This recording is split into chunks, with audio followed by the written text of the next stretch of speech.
오늘 본문은 하나님께서 아주 오래전에 기브온의 산당에서 솔로몬의 꿈에 나타나신 후에 두 번째로 나타나신 사건을 기록하고 있습니다. 1절과 2절에서 그 배경을 설명해 줍니다. 솔로몬이 여호와의 전과 왕궁 건축하기를 마치며 자기의 무릇 이루기를 원하던 일이 마친 때에 여호와께서 전에 기브온에서 나타나심 같이 다시 솔로몬에게 나타나사, 이렇게 말씀합니다. 솔로몬이 하나님의 전과 왕궁 건축하는 데 걸린 시간은 성전을 위해서 7년, 자기의 왕궁을 위해서 13년, 그래서 총 20년입니다. 그러니까 솔로몬이 성전을 건축하기 시작한 때로부터 20년이 지난 후에 하나님께서 다시 한번 솔로몬의 꿈속에 분명하게 나타나셔서 말씀을 주셨다라는 것입니다. 이렇게 아주 오랜만에 솔로몬의 꿈속에 나타나신 하나님은 성전을 건축한 솔로몬에게 내가 이 성전에 머물 것이다 라고 약속하셨습니다. 그게 3절입니다. 저에게 이르시되 내가 내 앞에서 기도하며 간구함을 내가 들었은즉 내가 너의 건축한 이 전을 거룩하게 구별하여 나의 이름을 영영히 그곳에 두며 나의 눈과 나의 마음이 항상 거기 있으리니, 이렇게 말씀하십니다. 하나님께서 나의 눈과 나의 마음이 항상 이 전에 있을 것이다, 이렇게 말씀하셨습니다. 이 무슨 의미겠습니까? 솔로몬이 건축해서 하나님께 봉헌한 이 성전이 하나님 보시기에 좋았다는 겁니다. 하나님께서 거룩하게 구별하여 그 성전을 받아들이셨고, 또한 하나님의 임재와 하나님의 능력을 체험할 수 있는 장소로 하나님께서 인정해 주셨다라는 것을 말씀해 줍니다. 그러니까 하나님께서 성전 건축하고 성전을 봉헌한 사실에 대해서 기뻐하셨다라는 것을 우리에게 알려줍니다. 그래서 일단 성전 건축한 거에 대해서는 하나님이 기뻐하셨습니다. 그리고 나의 눈과 나의 마음이 항상 거기 있을 것이다. 내가 그 성전에 너희가 원하는 대로 임할 것이다 라는 그런 말씀을 주셨습니다. 자, 오늘 관심을 가지고 보려는 것은 하나님께서 그 다음에 솔로몬에게 하신 말씀입니다. 이게 4절과 5절입니다. 4절과 5절 말씀 다시 한번 보겠습니다. 제가 봉독하겠습니다.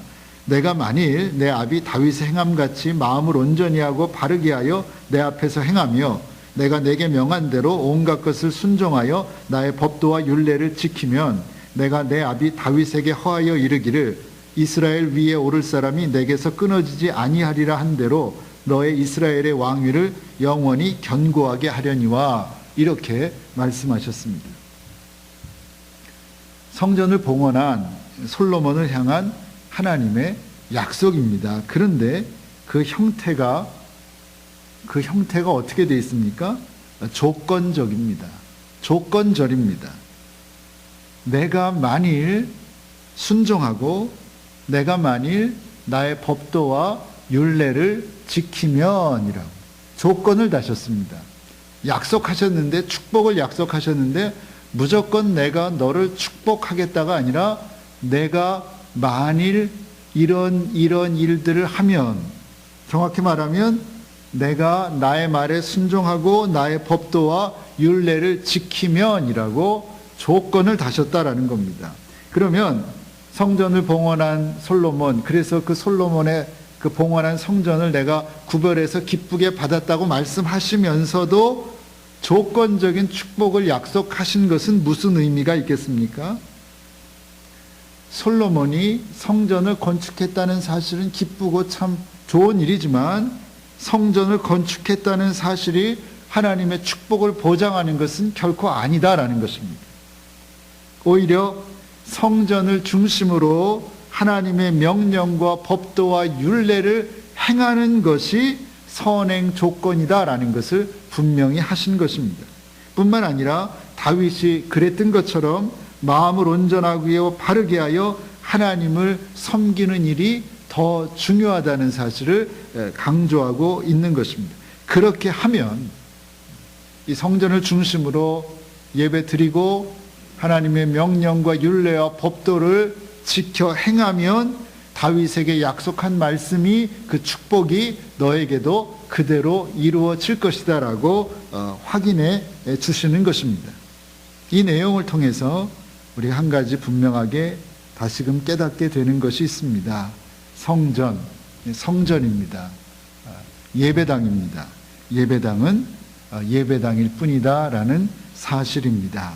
물론 성전이 하나님 임재의 상징이고, 그런 까닭에 우리가 예배당에 나와 예배드리고 기도하는 가운데 하나님의 임재하심을 체험하고 하나님의 은총과 은혜를 체험하지만, 예배당 자체가 우리를 구원으로 이끈다거나 우리를 축복으로 이끄는 것은 결코 아니라는 사실을 오늘 본문을 통해서 하나님은 우리에게 알려주십니다.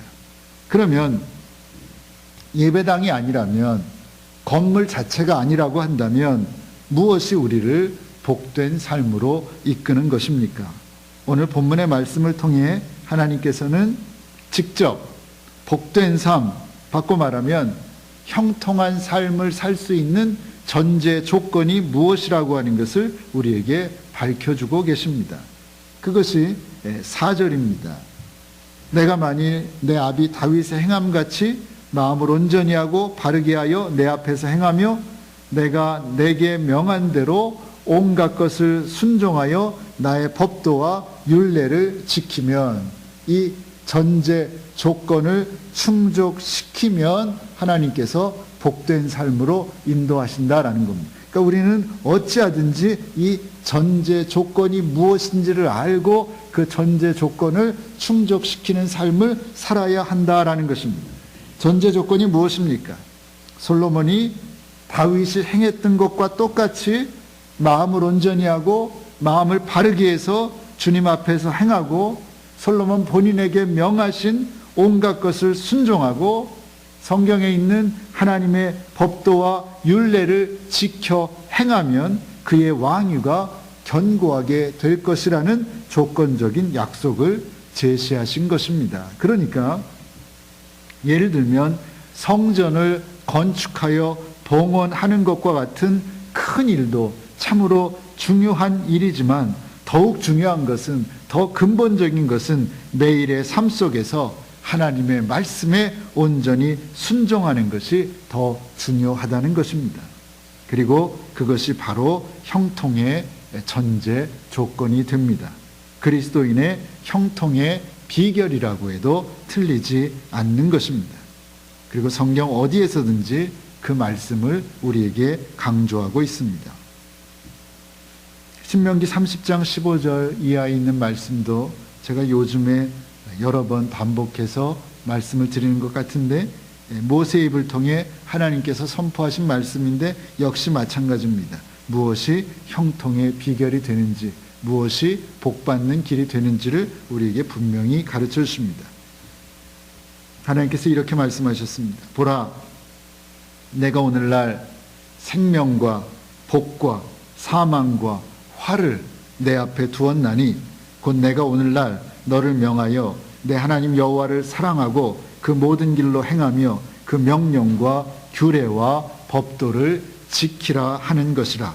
그리하면 내가 생존하며 번성할 것이요 또 내 하나님 여호와께서 내가 가서 얻을 땅에서 내게 복을 주실 것임이라. 그렇게 말씀하고 계십니다. 이 땅에서의 우리의 삶이 생명이나 복으로 귀결될 것인지 아니면 사망이나 화로 끝나게 될 것인지는 나의 선택에 달려 있음을 전제하시고 우리에게 어찌하든지 생명과 복이 되는 길을 선택할 것을 촉구하고 계신 것입니다. 그리고 생명과 복이 되는 길은 무엇입니까? 하나님의 명령과 규례와 법도를 지켜 행하는 것이다. 오늘 본문에서 하나님께서 솔로몬에게 하신 말씀과 아주 동일한 말씀입니다. 누가 뭐래든 나는 하나님의 말씀에 순종하는 길, 누가 뭐래든 나는 하나님의 말씀이면 지켜 행하는 길을 걸어가는 것입니다. 그 길이 지금은 힘들어도 결국에는 내게 복이 될 것임을 믿고 오직 그 길을 고집하고 그 길을 걸어가라는 말씀입니다. 또한 두려움 가운데 모세를 잃고 새로운 길을 나서는 여호수아에게 주신 하나님의 말씀도 조금도 다르지 않습니다. 여호수아 1장 7절 8절에서 이렇게 말씀하셨습니다. 오직 너는 마음을 강하게 하고 극히 담대히 하여 나의 종 모세가 내게 명한 율법을 다 지켜 행하고 좌로나 우로나 치우치지 말아라. 그리하면 어디로 가든지 형통하리니 이 율법책을 내 입에서 떠나지 말게 하고 주야로 그것을 묵상하여 그 가운데 기록한 대로 다 지켜 행하라. 그리하면 내 길이 평탄하게 될 것이라. 내가 형통하리라. 그렇게 말씀하셨습니다. 내게 주신 하나님의 말씀을 주야로 묵상하고 그 말씀대로 다 지켜 행하기만 하면, 그렇게 하라는 전제 조건을 충족시키면 우리의 길이 평탄하게 될 것이고 우리의 삶이 형통하게 될 것임을 다시 한번 확인해 주는 대목입니다.